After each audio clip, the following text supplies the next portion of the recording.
Hi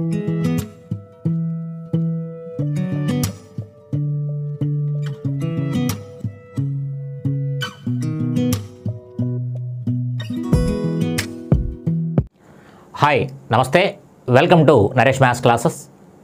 ఈరోజు క్లాసులో మనం సింపుల్ ఇంట్రెస్ట్కి సంబంధించి అంటే బార్ వడ్డీ అనే చాప్టర్కి సంబంధించి రైల్వే ఎగ్జామ్స్ సంబంధించిన వేరియస్ ఎగ్జామ్స్ గ్రూప్ డి కావచ్చు, ఆర్పిఎఫ్ ఎస్ఐ కావచ్చు, ఆర్ఆర్బి జేఈకి సంబంధించి కావచ్చు, ఏఎల్పికి సంబంధించి కావచ్చు, ఇలా డిఫరెంట్ ఎగ్జామ్స్లో ఏవైతే ప్రశ్నలు ఇచ్చాడో ఆ ప్రీవియస్ ప్రశ్నలు తీసుకొని మనం ఈరోజు సాల్వ్ చేద్దాం. అయితే లెక్కలు చెప్పేటప్పుడు చెప్పే విధానం మీద ఫోకస్ పెడుతూ ఉండండి. దానివల్ల వాడు లెక్కలు ఏ రకంగా మార్చి మనం ప్రీవియస్ పేపర్ తీసుకొని లెక్కలు చెప్పుకుంటున్నాం. ఇన్ కేసు వాడు లెక్కలు మార్చి ఇచ్చినా, ఏ రకమైన లెక్క ఇచ్చినా సరే చాలా ఈజీగా నువ్వు సొంతంగా చేసుకోవడానికి అనుకూలంగా ఉంటుంది. కాబట్టి లెక్కలు చెప్పేటప్పుడు మనం ఫ్రెండ్ సర్కిల్లో మాట్లాడుకునే పదాలు వాడుతూ ఉంటాను. కాబట్టి మనం ఏదైతే పదాలు వాడతామో జస్ట్ ఆ పదాన్ని బేస్ చేసుకొని ఎక్కువగా లెక్క చేస్తూ ఉంటాం. కాబట్టి ఆ వర్డ్ మీద ఎక్కువ కాన్సన్ట్రేట్ చేస్తూ ఉండండి. ఓకే, కాబట్టి ప్రతి లెక్కకి ఒక ఫార్ములా అలాగే ఏం అవసరం లేదు. బార్ వడ్డీకి సంబంధించిన ప్రతి లెక్క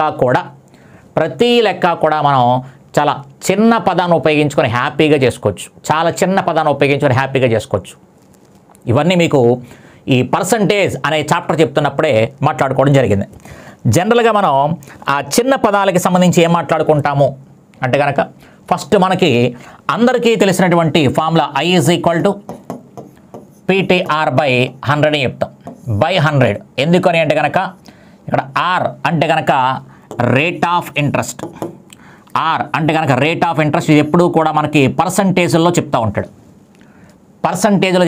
అందుకని బై 100 అంటాం. అయితే మనం ఏమనుకోవాలి అంటే కనుక ఒక సంవత్సరానికి 100కి అనే పదం వాడుకుంటాం. ఎప్పుడైనా 5% అనగానే ఒక సంవత్సరానికి 100కి 5 అని అర్థం. 10% అనగానే ఒక సంవత్సరానికి 100కి 10 అని చెప్పుకుంటాం. కాబట్టి ఒక సంవత్సరానికి 100కి, ఆ 100కి అనే పదం అందరికీ తెలిసిందే పర్సంటేజ్. కాబట్టి ఒక సంవత్సరానికి ఇచ్చాడు అర్థం చేసుకోవాలి. వాడు లెక్కలు ఇస్తున్నప్పుడు 5% బారు వడ్డీ చొప్పున అంటాడు. అంటే ఒక సంవత్సరానికి 5%, 2 సంవత్సరాలకి 10% అవుతుంది, 3 సంవత్సరాలకి 15% అవుతుంది, 4 సంవత్సరాలకి 20% అవుతుంది. వాడిచ్చే పర్సంటేజ్ ఎప్పుడు కూడా ఒక సంవత్సరానికి అని అర్థం చేసుకోవాలి.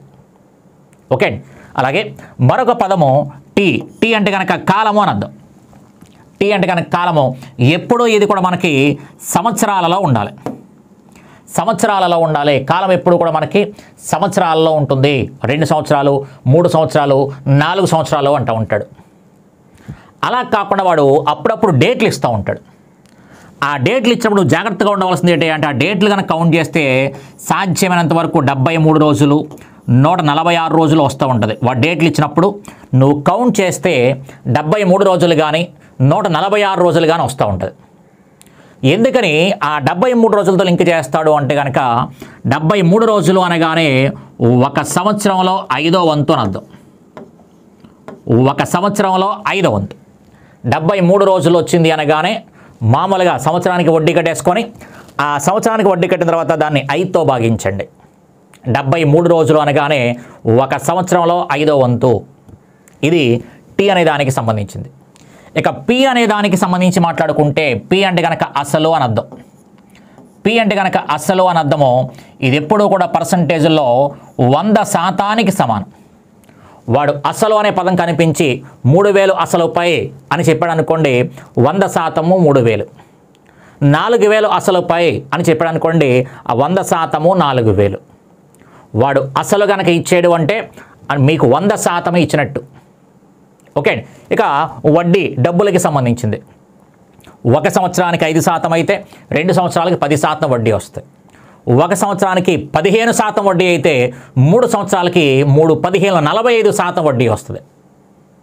ఓకే, కాబట్టి మేజర్గా మనం పట్టుకోవాల్సిన పదాలు, చిన్న పదాలు ఏంటి అంటే కనుక అసలు అంటే కనుక 100%, అలాగే వడ్డీ రేటు అనగానే ఒక సంవత్సరానికి అని అర్థం. వడ్డీ రేటు అనగానే ఒక సంవత్సరానికి. జస్ట్ ఆ పదాలు కనుక మనం పరిచయం చేసుకుంటే కనుక హ్యాపీగా బారు వడ్డీకి సంబంధించిన ఈచ్ అండ్ ఎవ్రీ ప్రాబ్లం, ప్రతి లెక్క కూడా లెక్కను చదువుతూనే సమాధానం చెప్పొచ్చు. అవి ఎలా అనేవి ప్రీవియస్ పేపర్లు తీసుకొని మీకు ఆల్రెడీ ముందు క్లాసులు అయిపోయాయి కాబట్టి అవన్నీ కూడా మీరు చేసి ఉంటారు. ఇవే పదాలు వాడాం, మీకు ఇవే పదాలు వాడాం. మళ్ళీ ఒక్కసారి ప్రీవియస్ పేపర్లు తీసుకొని మనం చేసుకుంటున్నాం అంతే. ఓకే, కాబట్టి మీరు ఆల్రెడీ క్లాసులో విన్నారు, లెక్కలన్నీ చూశారు. మనం ఇంకా ఏ లెక్క ఇచ్చినా మనం ప్రీవియస్ పేపర్లో ఇది ఆర్ఆర్బీ ఎగ్జామ్ సంబంధించినప్పుడు ప్రాబ్లం చెప్తున్నాం. అలా కాకుండా బ్యాంక్ ఎగ్జామ్స్ కావచ్చు, లేదా ఎస్ఎస్సి సిజిఎల్ కావచ్చు, సిహెచ్ఎస్ఎల్ కావచ్చు, ఏదైనా కావచ్చు, పదాలు మాత్రం ఇవే. ఏ లెక్క మారినా సమాధానం చాలా ఈజీగా చెప్పుకోవచ్చు. ఓకే, ఈ క్లాసులో మనం రైల్వే ఎగ్జామ్ సంబంధించి వేరియస్ సింపుల్ ఇంట్రెస్ట్కి సంబంధించిన ప్రశ్నలు, వేరియస్ ఎగ్జామ్స్లో రైల్వే ఎగ్జామ్ సంబంధించి వేరియస్ ఎగ్జామ్స్లో ఇచ్చిన ప్రశ్నలు మనం సాల్వ్ చేద్దాం. జాగ్రత్తగా ఈ పదాలు యూజ్ చేసి మనం మాట్లాడతాం. ఓకే, కాబట్టి నోట్స్ రాయండి తప్పనిసరిగా. ప్రాబ్లమ్ డిస్ప్లే అయింది చూడండి ఒకసారి. At a certain rate of simple interest the sum of 800 rupees becomes 956 in 3 years. If the rate of interest is increased by 4%, what will be the increase in investment? జాగ్రత్తగా గమనించండి ఒకసారి. ఒకడు 800 రూపాయలను సాధారణ వడ్డీకి అప్పు ఇచ్చాడు. 3 సంవత్సరాల కాలంలో ఆ సొమ్ము 956 రూపాయలు మొత్తం అవుతుంది. అయితే వడ్డీ రేటు 4% పెంచినా అతని పెట్టుబడిలో పెరుగుదల ఎంత? ఇది వాడు అడిగిన ప్రశ్న. పెరుగుదల మాత్రమే అడిగాడు, మొత్తం ఎంత అని అడగల. జాగ్రత్తగా గమనించాడు ఒకసారి. క్లియర్గా మనకి 800 రూపాయలు అప్పు ఇచ్చాడని చెప్పాడు. అంటే అసలు ఎంత అంటే కనుక 800. అసలు ఎంత అంటే కనుక మనకి 800. ఈ డబ్బులు 3 సంవత్సరాల పాటు అప్పిస్తే 956 రూపాయలు అయ్యింది అని చెప్పాడు. 956 రూపాయలు మొత్తం అయ్యిందని చెప్పాడు. ఈ 800 అప్పిస్తే 956 రూపాయలు మొత్తం అయ్యిందని చెప్పాడు. అయితే వాడు అడిగిన ప్రశ్న గమనించండి, కేవలం పెరుగుదల మాత్రమే అడిగాడు. పెరుగుదల అంటే కనుక చూడండి ఒకసారి. వాడు వడ్డీ రేటు 4% పెంచినా అని చెప్పాడు. వడ్డీ రేటు 4% పెంచినా, ఎప్పుడు పర్సంటేజ్ చెప్పినా ఏం మాట్లాడుకున్నాం? 1 సంవత్సరానికి అని అర్థం. ఎప్పుడు పర్సంటేజ్ చెప్పినా 1 సంవత్సరానికి అని అర్థం. ఏ రూపంలో చెప్పినా సంవత్సరానికి 4% పెంచినా అని అర్థం. వడ్డీ రేటుని 1 సంవత్సరానికి 4% పెంచితే అని అర్థం. కాబట్టి 1 సంవత్సరానికి 4% పెరిగితే 3 సంవత్సరాల కాలము అని చెప్పాడు. అంటే 3 సంవత్సరాల కాలానికి ఎంత పెరుగుతుంది అంటే కనుక 12% పెరుగుతుంది. 1 సంవత్సరానికి 4% పెరిగితే 3 సంవత్సరాలకి 1 సంవత్సరానికి 4% పెరిగితే 3 సంవత్సరాలకి 3 4 ఎంత? 12% పెరుగుతుంది. కాబట్టి పెరుగుదల ఎంత డబ్బుల రూపంలో అడిగాడు. ఆ 12% ఎంత అని ప్రశ్న అడుగుతున్నాడు.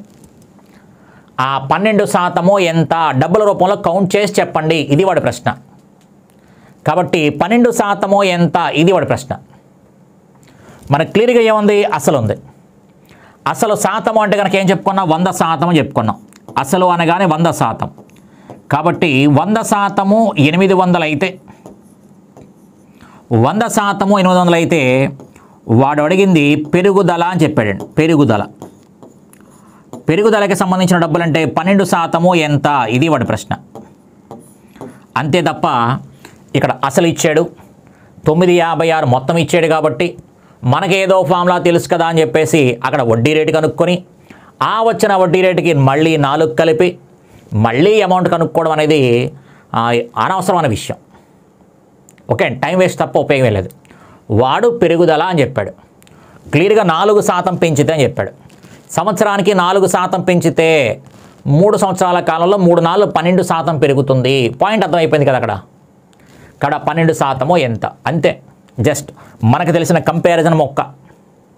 మనం మొత్తము ఈ అర్థమెటిక్ సంబంధించి మేజర్గా 80% ప్రాబ్లమ్స్ అన్నీ కూడా మనకి 5 కాన్సెప్ట్ల మీద ఉంటాయని చెప్పా. అందులో కంపారిజన్ ఒకటి మాట్లాడుకున్నాం, వరుస శాతాలు అని మాట్లాడుకున్నాం, ఏడీవీడి అని మాట్లాడుకున్నాం. ఓకే, ఎలిగేషన్ అని మాట్లాడుకున్నాం, సమానము అని మాట్లాడుకున్నాం. మ్యాక్సిమం లెక్కలన్నీ కూడా అన్ని చాప్టర్లు ఈ 5 పదాల మీద డిసైడ్ అవుతాయి. కాబట్టి ఈ కంపారిజన్ పదాన్ని ఉపయోగించి లెక్క చేసేయచ్చు. బార్ వడ్డీకి సంబంధించిన ప్రతి లెక్క ఇలా చేయొచ్చు. బార్ వడ్డీ లెక్క ఇచ్చాడు అనగానే కంపారిజన్లో చేయొచ్చు. వేరే మోడల్ ఏం పట్టించుకోవాల్సిన పని లేదు. ఓకే, కాబట్టి జాగ్రత్తగా గమనించండి ఒకసారి. కామన్గా ఉండి 2 0s క్యాన్సిల్. కాబట్టి ఒక 8 కాబట్టి 12 ఎంత 96 రూపాయలు. కాబట్టి సమాధానం ఎంత అంటే కనుక 96 అని చెప్పొచ్చు. సమాధానం ఎంత అంటే కనుక 96 అని చెప్పుకోవచ్చు అనమాట. ఓకే, క్లియర్గా 1 సంవత్సరానికి 4% పెరిగితే 3 సంవత్సరాలకి ఎంత పెరుగుతుంది 12% పెరుగుతుందని చెప్పొచ్చు. ఇక్కడ 12% ఎంత పెరుగుదల ఎంత అన్నాడు కాబట్టి అదే సమ్. ఇన్ కేస్ 4% పెంచినా అతని యొక్క మొత్తము ఎంత అవుతుంది అన్నాడు అనుకోండి, మొత్తము ఎంత అవుతుంది, ఇక్కడ పెరుగుదల అడిగాడు కాబట్టి 96తో ఆపేస్తాం. మొత్తము ఎంత అవుతుంది అంటే కనుక ఆల్రెడీ 3 సంవత్సరాలకి అంటే ఈ వడ్డీ రేటు పెంచక ముందు 956 అయింది, పెరిగిందేమో 96 కాబట్టి ఈ 956 ఈ 96 కలిపేస్తాం డబ్బులు అడిగితే కనుక. ఓకే, ఇక్కడ వాడు పెరుగుదల అడిగాడు కాబట్టి 96 రూపాయలు అని చెప్పొచ్చు. అలాగే ఈ ప్రాబ్లం కూడా గమనించండి ఒకసారి. Akshay borrows 3000 for 2 years at the rate of 6% simple annual interest per annum and lend the same amount his friend at 9% per annum simple interest for 2 years. How much profit will Akshay make in a year? జాగ్రత్తగా గమనించండి ఒకసారి. Just ఇది కూడా ఒక general లెక్క, భయపెడుతూ ఉన్నట్టు కనిపిస్తుంది కానీ చాలా సింపుల్గా చెప్పుకోవచ్చు అనమాట. జాగ్రత్తగా గమనించండి ఒకసారి. అక్షయ్ 3000 రూపాయలను 6% వడ్డీ రేటు చొప్పున 2 సంవత్సరాల కాలానికి అప్పు తీసుకున్నాడు. 2 సంవత్సరాల కాలానికి అప్పు తీసుకున్నాడు 6% వడ్డీ రేటు చొప్పున. ఎప్పుడైతే మనకి 6% అన్నాడో 1 సంవత్సరానికి 6%, 1 సంవత్సరానికి 6%, 2 సంవత్సరాలకి అనగానే 2 6లు 12% వడ్డీ అయ్యింది అని అర్థం. అలా మనకి ఫ్లో వచ్చేసింది అనుకోండి, లెక్క చూస్తూ కూడా సమాధానం చెప్పేయచ్చు. 1 సంవత్సరానికి 6% వడ్డీ అయితే 2 సంవత్సరాలకి 2 6లు ఎంత 12% వడ్డీ అవుతుంది. మరి అప్పుడు వాడేం చేశాడు, అతడు ఆ సొమ్మును అతని స్నేహితుడికి 9% వడ్డీ రేటుకి ఇచ్చాడట. వాడు 6%కి వడ్డీ తెచ్చుకొని 106 రూపాయలకి వడ్డీకి తెచ్చుకొని 109 రూపాయల వడ్డీకి ఇచ్చాడు. ఎంత కాలానికి 2 సంవత్సరాల కాలానికి అప్పే ఇచ్చాడు. అయితే అక్షయ్కి 1 సంవత్సరానికి లభించే లాభం ఎంత, జాగ్రత్తగా గమనించండి ఒకసారి. 1 సంవత్సరానికి అడిగాడు. అక్షయ్కి లభించే లాభం ఎంత అడగల, అక్షయ్కి లభించే 1 సంవత్సరానికి లాభము. 1 సంవత్సరానికి లాభము వాడు అడిగిన ప్రశ్న గమనించాలి. ఎప్పుడు కూడా ప్రశ్న గమనించాలి. 1 సంవత్సరానికి లాభం అని చూసుకోమంటున్నాడు. 1 సంవత్సరానికి లాభం. ఓకే, లాభం ఎంత అంటే ఒక రకంగా మాట్లాడుకుంటాం. వాడు 1 సంవత్సరానికి అడిగాడు. అందుకని క్లియర్గా ఏం చెప్పొచ్చు అంటే వాడు అసలు చూడండి ఒకసారి 3000 ఇచ్చాడు. అసలు 3000 ఇచ్చాడు కాబట్టి అసలు అనగానే శాతం ఎంత 100%. అందుకని 100% 3000. అసలు ఎంత అంటే కనుక మనకి 100% 3000, 100% 3000. వాడు ఇచ్చిన పాయింట్ రాశాను. నెక్స్ట్ అక్షయ్కి సంబంధించి మాట్లాడుకుంటే వాడు 6%కి వడ్డీ తెచ్చుకున్నాడు, 9% వడ్డీకి ఇచ్చాడు. 6% అంటే మీనింగ్ ఏంటి, 1 సంవత్సరానికి 6%, సంవత్సరానికి 6 రూపాయల వడ్డీకి అప్పు తెచ్చుకున్నాడు. వాడు ఎలా అప్పు ఇచ్చాడు, సంవత్సరానికి 9 రూపాయల చొప్పున అప్పు ఇచ్చాడు. 1 సంవత్సరానికి అది అర్థం. వాడు అడిగిన ప్రశ్న కూడా 1 సంవత్సరానికి అని చెప్పాడు ఒకసారి. వాడు అడిగిన ప్రశ్న కూడా 1 సంవత్సరానికి. అందుకని మనం ఆవేశపడుతూ లెక్కలు చేస్తాం, కానీ దాంట్లో సమాచారం ఉంటుంది, గ్రహించగలిగితే చాలా ఈజీ అయిపోతాయి. ఇక్కడ 1 సంవత్సరానికి లాభం ఎంత, 6% చొప్పున అప్పు తెచ్చుకున్నాడు, 9% చొప్పున అప్పు ఇచ్చాడు. అంటే ఇక్కడ కాలంతో మనకు సంబంధం లేదు. ఎందుకంటే వాడు అడిగిన ప్రశ్న 1 సంవత్సరానికే.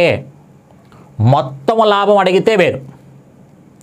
మొత్తం లాభం అడిగితే 2 సంవత్సరాలకి సంబంధించిన అర్థం. కానీ వాడు మొత్తం లాభం అడగలేదు, కేవలం 1 సంవత్సరానికి అడిగాడు.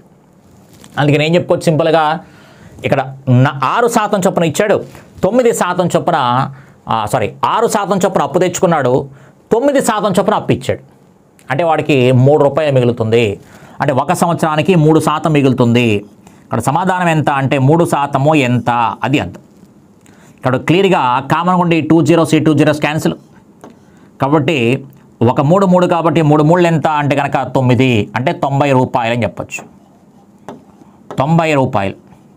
ఇక్కడ 1 సంవత్సరానికి లాభం ఎంత అంటే కనుక 90.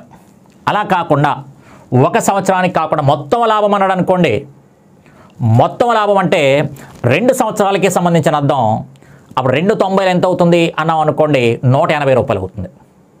అప్పుడు క్యాజువల్గా ఏం మాట్లాడుకుంటామంటే 1 సంవత్సరానికి 6, 2 సంవత్సరాలకి ఎంత వడ్డీ 12%. ఇక్కడ 1 సంవత్సరానికి 9, 2 సంవత్సరాలకి ఎంత అంటే 18%. 18%. అంటే 12% ఈ అక్షయ్ అనేవాడు వడ్డీ కట్టాలి. 18% వీడికి వడ్డీ వస్తుంది. 18% వీడికి వడ్డీ వస్తుంది.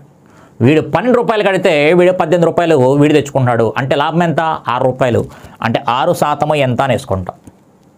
వాడు మొత్తం లాభం అని అడిగితే, మొత్తం ప్రశ్న మొత్తం మీద లాభం ఎంత అని అడిగితే కనుక, కానీ వాడు అడిగిన ప్రశ్న 1 సంవత్సరానికి ఎంత అని అడిగాడు. చూడండి ఒకసారి. ఇక్కడ 1 సంవత్సరానికి ఎంత అంటే 6 రూపాయలు చొప్పున అప్పు తెచ్చుకుంటున్నాడు. 9 రూపాయలు చొప్పున అంటే సంవత్సరానికి 9 రూపాయలు చొప్పున వడ్డీకి ఇస్తున్నాడు. అంటే వాడికి 3 రూపాయలు మిగిలింది. 3 రూపాయలు అంటే కనుక 3% అక్కడ మనం, అంటే వాడు పర్సంటేజ్ కాబట్టి పర్సంటేజ్లు అర్థం అవ్వాలి అని చెప్పేసి 6 రూపాయల వడ్డీ, 9 రూపాయల వడ్డీ అంటున్నాను. Okay, next one. అలాగే ఈ ప్రాబ్లం కూడా గమనించండి ఒకసారి. A sum of 1000 rupees amounts to 1140 1140 in 2 years at simple interest. If the interest rate is increased by 4%, the original sum would amount to. Already ఈ ప్రాబ్లం గతంలో చేసాం. 1000 రూపాయల సామాన్య వడ్డీకి అప్పిచ్చిన 2 సంవత్సరాల కాలంలో ఆ సొమ్ము 1140 రూపాయలు మొత్తం అవుతుంది. అయితే వడ్డీ రేటును 4% పెంచినా లభించే మొత్తం ఎంత? మొత్తం అడిగాడు. పెరుగుదల ఎంత అడగల. మనం ఫస్ట్లో మాట్లాడుకున్న ప్రాబ్లం పెరుగుదల ఎంత, కానీ 4% వడ్డీ పెరిగిన తర్వాత ఎంత మొత్తం అవుతుంది అని చెప్పేసి అంటున్నాం. అంటే క్లియర్గా ఏం చెప్పొచ్చు అంటే, నువ్వు 1000 రూపాయలు అప్పు తీసుకున్నావు, బాకీ కట్టేద్దాము అనుకున్నాం. 2 సంవత్సరాల తర్వాత బాకీ కడదాం అనుకుంటే ఎంత అయిందట? 1140 రూపాయలు అయిందట. 1140 రూపాయలు మొత్తం అయింది. బాకీ కడదాం అనుకున్నావు. నువ్వు 1000 రూపాయలు అప్పు తీసుకున్నావు. నువ్వు వాడికి పే చేయాల్సిన అమౌంట్ ఎంత అంటే 1140 2 సంవత్సరాల కాలంలో. వాడు గిట్టుబాటు కాలేదులా ఉంది. నువ్వు తీరా బాకీ కడదాము అనుకునే సమయానికి ఏం చెప్పాడంటే, నువ్వు ఇచ్చిన వడ్డీ రేటు నాకు సరిపోవడం లేదు, అందుకని ఏం చేస్తున్నాడట? వడ్డీ రేటు 4% పెంచినా అని చెప్పాడు. వడ్డీ రేటు 4% పెంచినా. వడ్డీ రేటు 4% పెంచినా అంటే 1 సంవత్సరానికి 4% పెరిగితే అని అర్థం. 1 సంవత్సరానికి 4% పెరిగితే, 1 సంవత్సరానికి 4% పెరిగితే ఎన్ని సంవత్సరాల కాలం ఇది? 2 సంవత్సరాల కాలం. అంటే ఎంత డబ్బులు పెరగాలి? 8% పెరగాలి. ఎందుకంటే 1 సంవత్సరానికి 4% కాబట్టి 2 సంవత్సరాలకి 2 నాళ్ళు ఎంత? 8% వడ్డీ పెరుగుతుంది. గతంలో ఉన్న వడ్డీ కాకుండా ఈ ఎక్స్ట్రాగా పే చేయాల్సినటువంటి అమౌంట్, గతంలో ఉన్న డబ్బులు కాకుండా, అంటే 1140 రూపాయలు కాకుండా మనం అతనికి ఎక్స్ట్రాగా పే చేయాల్సినటువంటి అమౌంట్, ఎందుకంటే పెంచాడు కాబట్టి. సంవత్సరానికి 4% పెంచితే అని అర్థం. అది సంవత్సరానికి 4% పెంచితే 2 సంవత్సరాలకి ఎంత అవుద్ది? 2 నాళ్ళు 8% వడ్డీ పెరుగుతుంది. అందుకని క్లియర్గా అసలు అంటే కనుక 100%. 100% 1000 రూపాయలు అయితే, 100% 1000 రూపాయలు అయితే పెరిగినటువంటి వడ్డీ ఎంత అంటే కనుక 8%. పెరిగిన వడ్డీ ఎంత అంటే కనుక 8% ఎంత? ఇక్కడ 100% 1000, 1 సున్నా పెరిగింది. 8% ఎంత అంటే 1 సున్నా పెరిగితే 80 రూపాయలు. 100కి 0 పెరిగితే 1000 అయింది. 8కి 0 పెరిగితే 80, అంటే 80 రూపాయలు పెరిగింది. అంటే వాడు పే చేయాల్సిన అమౌంట్ 1140 రూపాయలు కాకుండా, 1140 రూపాయలు కాకుండా ఎక్స్ట్రాగా ఈ 80 రూపాయలు కూడా పే చేయాలి. అందుకని గతంలో ఈ పెరుగుదల ఎంత అని అడిగాడు. ఈ లెక్కలో ఎంత అమౌంట్ పే చేయాలి అని అడుగుతున్నాడు. 4% వడ్డీ పెరిగిన తర్వాత ఎంత అమౌంట్ పే చేయాలి అని అడిగాడు. ఆల్రెడీ పే చేయాల్సిన అమౌంట్ ఏమో 1140. ఆడికి గిట్టుబాటు కాలేదు. నీకు వడ్డీ రేటు పెంచుతున్నాను రా అబ్బాయి అని చెప్పాడు. అనగానే గతంలో 1140 మీ దగ్గర ఉంచండి, మీరు పెంచిన డబ్బులు ఇంటికి పట్టుకొస్తాను అంటే ఎంత పట్టుకురావాలి? 80 రూపాయలు పట్టుకురావాలి. కాబట్టి అతనికి పే చేయాల్సిన అమౌంట్ ఎంత అంటే ఇది 1100 ప్లస్ 120 1220 రూపాయలు అవుతుంది. 1220 రూపాయలు సమాధానం అవుతుంది. ఓకే, గత ప్రాబ్లంకి ఈ ప్రాబ్లంకి గమనించండి. అయితే ఏ లెక్క అయినప్పటికీ నువ్వు దృష్టిలో పెట్టుకోవాల్సిన అంశం ఏంటి అంటే, అసలు అనగానే 100%, వడ్డీ రేటు అనగానే 1 సంవత్సరానికి అని అర్థం. వడ్డీ రేటు అనగానే 1 సంవత్సరానికి. ఓకే అండి. అసలు అనగానే 100%. మనం పదాల గురించి డిస్కస్ చేసుకుంటే 3 పదాలు దాంట్లో. పి అంటే కనుక అసలు 100%. టీ అంటే కాలము, ఎప్పుడు సంవత్సరాలలో ఉండాలి. ఇన్ కేస్ వాడు కనుక డేట్స్ కనుక ఇస్తే మ్యాక్సిమం ప్రశ్న 73 రోజులు కానీ 146 రోజులు కానీ ఉంటుంది. 73 రోజులు కానీ 146 రోజులు కానీ ఉంటుంది. 73 రోజులు ఉంది అంటే అది సంవత్సరంలో 5వ వంతు అని అర్థం. సంవత్సరంలో 5వ వంతు. ఓకే. కాబట్టి అది 73 రోజుల 146 రోజుల అని డిసైడ్ అయిపోవచ్చు. అంతే తప్ప 70 రోజులు వచ్చిందని చెప్పేసి 70 రోజులు తీసుకోవద్దు, 73 అనుకొని చేసేయండి. ఓకే. నెక్స్ట్ పి అన్నాం, టీ. నెక్స్ట్ ఆర్ అంటే వడ్డీ రేటు 1 సంవత్సరానికి అర్థం. అంతే. బార్ వడ్డీకి సంబంధించి ఇంక ఏ ప్రాబ్లం అయినా సరే చాలా ఈజీగా చెప్పేయచ్చు అనమాట. ఈ 3 పదాలు పట్టుకొని ఏ ప్రాబ్లం అయినా సరే, ఎనీ ప్రాబ్లం, అది ఎంత లెంతీగా వచ్చినా సరే చాలా సింపుల్గా మాట్లాడవచ్చు. ఓకే. అలాగే ఏ ప్రాబ్లం కూడా గమనించండి ఒకసారి. If A sum of 2000 amounts to 2360 in 3 years at a certain rate of simple interest per annum, then will the same sum amount to in 5 years if the rate of simple interest per annum remains the same. జాగ్రత్తగా గమనించండి ఒకసారి. అంటే లెక్కన వాడు లెందీగా ఇస్తున్నామని feel అవుతూ ఉంటాడు. జాగ్రత్తగా అర్థం చేసుకుంటే కనుక చాలా ఈజీ లెక్క అయిపోతుందండి. చూడండి ఒకసారి. 2000 రూపాయలను 3 సంవత్సరాల కాలానికి సామాన్య వడ్డీకి అప్పు ఇచ్చినా అది 2360 రూపాయల మొత్తం అవుతుంది. అప్పు తెచ్చిన అమౌంట్ ఎంత? 2000. 3 సంవత్సరాల కాలం గడిచిన తర్వాత నువ్వు ఎంత పే చేయాలి? 2360 పే చేయాలి. 2000 అప్పు తెచ్చుకున్నావు, 3 సంవత్సరాలు అయిపోయిన తర్వాత 2360 పే చేస్తున్నావు. అక్కడికి నీకు పాయింట్ అర్థమైపోయి ఉంటుంది. అంటే ఈ 3 సంవత్సరాల కాలంలో నీకు వడ్డీ ఎంత అయింది? 360 రూపాయల వడ్డీ అయింది. నీకు ఈ 3 సంవత్సరాల కాలంలో వడ్డీ ఎంత అయింది? 360 రూపాయల వడ్డీ అవుతుంది. 3 సంవత్సరాలకి 360 అయింది. అయితే అదే వడ్డీ రేటు చొప్పున అప్పుడు 3 సంవత్సరాలు అయిపోయిన తర్వాత డబ్బులు లేకపోతే అదే వడ్డీ రేటు చొప్పున 5 సంవత్సరాల కాలానికి లభించే మొత్తం ఎంత? ఇంకొక 2 ఏళ్ళు టైం ఇవ్వండి, మీకు 2 ఏళ్ళు పోయిన తర్వాత ఇస్తాను అంటున్నావు. 3 సంవత్సరాల తర్వాత బాకీ కట్టమని వచ్చాడు, మన దగ్గర డబ్బులు లేవు, అందుకని ఇంకొక 2 years వెయిట్ చేయండి అని చెప్పాం. అయితే అప్పుడు నువ్వు ఎంత పే చేయాల్సి వస్తుంది అని అడుగుతున్నాడు వాడు. క్లియర్గా అదే వడ్డీ రేటు చొప్పున పదం వాడడం వల్ల ఉపయోగపడిన ప్రాబ్లం ఏంటి అంటే కనుక క్వశ్చన్ చేస్తే వడ్డీ రేటు కనుక్కుంటాం. లెక్క చేస్తే వడ్డీ రేటు కనుక్కొని అప్పుడు లెక్క చేయాల్సి వస్తాయి. అంత అవసరం లేదు, చాలా సింపుల్గా మాట్లాడాను. అందుకే చూడండి ఒకసారి. నువ్వు 2000 అప్పు తెచ్చుకున్నావు, ఒక 3 సంవత్సరాలు గడిచేసరికి 2360 మొత్తం అయిందన్నాడు. అంటే వడ్డీ ఎంత అవుతుంది అంటే కనుక క్లియర్గా మనకి 360 రూపాయలు వడ్డీ వచ్చింది. 2000 రూపాయలకి 360 వడ్డీ కలిస్తే 2360 మొత్తం అవుతుంది. అంటే 3 సంవత్సరాలకి 360. కానీ మనం ఎప్పుడు కడతానంటున్నాం? 5 సంవత్సరాల తర్వాత ఎంత అంటున్నాం? అంటే ఇంకొక 2 సంవత్సరాల తర్వాత, ఇంకొక 2 సంవత్సరాల తర్వాత మనం కడతానంటున్నాం. అప్పుడు మనం ఎంత పే చేయాలి? 3 సంవత్సరాలకి 360 అయితే అంటే 3 12 36. సేమ్ పాయింట్ 2 12 ఎంత? 24. అంటే 240 ఎక్స్ట్రా అవుతుంది. 240 ఎక్స్ట్రా వడ్డీ అవుతుంది. ఈ 2360కి ఎక్స్ట్రాగా 240 ఎక్స్ట్రా అవుతుంది. మళ్ళీ ఆ 2 years వాడిని వెయిట్ చేయమన్నందుకు గాను మనం పే చేయాల్సిన అమౌంట్ 2360కి ఎక్స్ట్రాగా 240 అవుతుంది. కాబట్టి ఇది ఒక 2300, ఇది ఒక 200, 2500, 60, 40, 100 అంటే 2600 అవుతుంది. కాబట్టి సమాధానం ఎంత అంటే 2600. ఎటువంటి రేట్ ఆఫ్ ఇంట్రెస్ట్ ఆర్ కనుక్కోవాల్సిన పని లేదు. నువ్వు అప్పు తెచ్చుకున్న అమౌంట్ ఎంత అంటే 2000. వాడికి 3 సంవత్సరాలు గడిచిన తర్వాత మనం ఎంత పే చేయాలి? 2360. అంటే 3 సంవత్సరాలకి 360 వడ్డీ అయ్యింది. మరి 3 సంవత్సరాలకి 360 వడ్డీ అయిందంటే నోట్ లెక్కేద్దాం. సంవత్సరానికి 120 అయింది. 1 సంవత్సరానికి 120 రూపాయలు వడ్డీ అయ్యింది.